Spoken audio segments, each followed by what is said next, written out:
ఓట్ల శంకుస్థాపనలు బరాబర్ పెట్టి నెట్టింగ్ మాత్రం మరి నిజమే, ఓట్ల కోసమే శంకుస్థాపనలు ఇవి.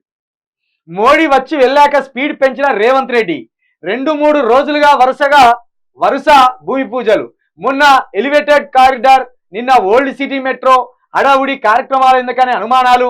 అధికారులకు శివరాత్రికి సెలవు ఇయ్యాలే, రెండో శనివారం ఆదివారం సెలవులు రద్దు, వారం 10 రోజుల్లో ఎలక్షన్ షెడ్యూల్ వచ్చే ఛాన్స్, అందుకే ఆగా మేఘాల మీద భూమి పూజల. ఎన్నికల తర్వాత ఏమైనా జరగవచ్చనే భయంతో చేస్తున్నారా? ఎందుకంటే ఎన్నికల తర్వాత ఏదైనా జరగవచ్చు. రేవంత్ రెడ్డి సీటు ఉండొచ్చు, ఉండకపోవచ్చు. కాంగ్రెస్ ప్రభుత్వం ఉండొచ్చు, ఉండకపోవచ్చు. రేవంత్ రెడ్డి కాంగ్రెస్లోనే ఉండొచ్చు, లేదా వేరే పార్టీలే కానీ జంపు కావచ్చు. అలాంటి పరిస్థితులు ఉన్నాయి. అవి ఒట్టిదేం కాదు, నిజంగా చెప్తున్నాం మేము. రాష్ట్రంలో కాంగ్రెస్ ప్రభుత్వం ఏర్పడి 90 రోజులు దాటింది. అధికారంలోకి వచ్చినప్పటి నుండి ముఖ్యమంత్రి రేవంత్ రెడ్డి ఆయన మంత్రివర్గ సహచరులు ఒకటే మాట చెప్తున్నారు, రాష్ట్ర ప్రభుత్వ ఖజానాలో డబ్బులు లేవు, పాత ప్రభుత్వమే అన్ని ఊడ్చుకొని వెళ్ళిపోయిందని ప్రతి చోట చెప్తూనే ఉన్నారు. అందుకే రైతు బంధు ఆలస్యమైందని మంత్రులంతా చెప్పారు. కానీ ఒకవైపు డబ్బులు లేవంటూనే మరోవైపు 2-3 రోజులుగా రాష్ట్ర ముఖ్యమంత్రి వరుస పెట్టి భూమి పూజలు చేస్తున్నారు. ఒకవైపు ఎలివేటెడ్ కారిడార్, మరోవైపు ఓల్డ్ సిటీ మెట్రో, త్వరలో మరికొన్నిటిని కూడా భూమి పూజలు జరుగుతాయని కాంగ్రెస్ వర్గాలు అంటున్నాయి. ఖజానాలో కాసులు లేనప్పుడు ఈ శంకుస్థాపనలు ఎందుకు చేస్తున్నట్టు, పైసలు లేకుంటే పనులు ఎలా జరుగుతాయి అనే అనుమానాలు వస్తున్నాయి. మా 100% నిజమే. మన జేబులో 10 రూపాయలు ఉంటేనే తినబుద్ధి అయితే తింటాం, కొనబుద్ధి అయితే కొంటాం. మరి రాష్ట్ర ప్రభుత్వం ఖజానాల పైసలే లేవన్నప్పుడు నువ్వు వట్టిగా బిల్డప్ల కోసమేనా ఈ శంకుస్థాపనలు చేసేది? పైసలే లేవు, మేము లంక బిందెలు ఉన్నాయనుకొని వస్తే వచ్చి కాలి బిందెలు పెట్టిపోయింది కేసీఆర్ అంటారు కదా. మరి కాలి బిందెలు ఉన్నప్పుడు, కాలి బిందెలలో కాసులు లేనప్పుడు మరి ఏం చేస్తారు మీరు? ఎట్లా చేస్తారు, ఎట్లా కడతారు ఇవి? అంటే కాలి బిందెలు లేవు. తెలంగాణ ఎప్పుడు సంపదకు ఏ లోటు లేదు. సంపదకు ఒక్క హైదరాబాద్ జాతది అన్ని జిల్లాలను. మనకు కావలసినంత సంపద ఉన్నది. కాకపోతే సంపద లేదని చెప్పుకుంటే ఏం చేస్తారంటే వీళ్ళు దోసుక తింటారు. ఉదాహరణకు రైతు బంధు కోసమే ఒక 7,000 కోట్ల రూపాయలను కేసీఆర్ పక్కన పెట్టిండు. పెడితే ఏం చేసిండు, ఆ రైతు బంధుకి ఇవ్వవలసిన 7,000 కోట్ల రూపాయలను ఓ 3,000 కోట్లేమో పొంగులేటి శ్రీనివాసరెడ్డికి పంచిండు, ఓ 2,000 కోట్లనేమో వెంకటరెడ్డి గారికి పంచిండు. అంటే ముందు వాళ్ళ జేబులు నింపుకున్నారు. కాంట్రాక్టర్లు కదా వాళ్ళిద్దరు.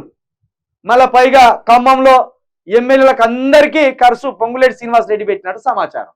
ఇక నల్గొండకు సంబంధించి ఖర్చు మొత్తం వెంకటరెడ్డి పెట్టినట్టు సమాచారం. అంటే ఓట్లకు పైసలు కొన్నారు, పైసలకు ఓట్లను కొన్నారు. ఇప్పుడు వాళ్ళ జేబులు నిండితే మళ్ళీ లోక్సభలో ఏమన్నా పెడతారు డబ్బులు అనేది ముందు రైతులకి ఎండబెట్టి వాళ్ళ జేబులు నింపిండు. ఇది వీళ్ళు చేసిన కథ.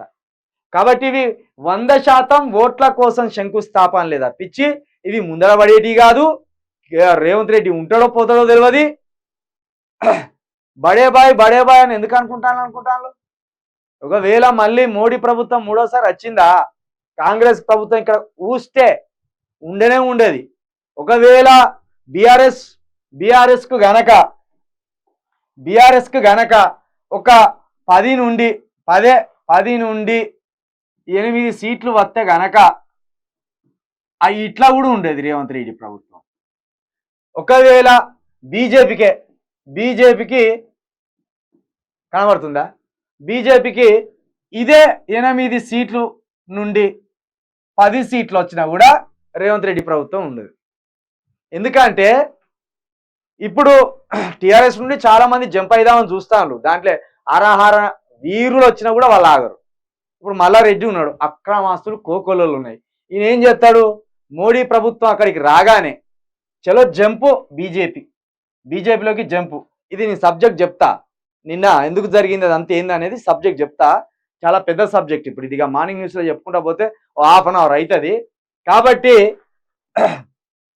కాబట్టి రేవంత్ రెడ్డి ఒకవేళ ఒక 8 సీట్లు కొట్టితే కొంత బెటరే ఉంటుంది.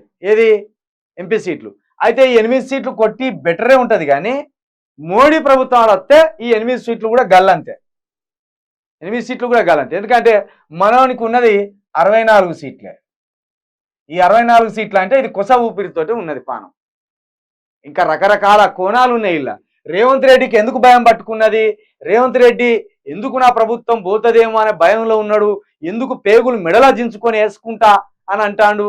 ఏ మానవ బాంబులు కారరా అని ఎందుకు సిగొలుపుతాడంటే ఫ్రస్ట్రేషన్, మామూలు ఫ్రస్ట్రేషన్ కాదు అది, భయంకరమైన ఫ్రస్ట్రేషన్లో ఉన్నాడు.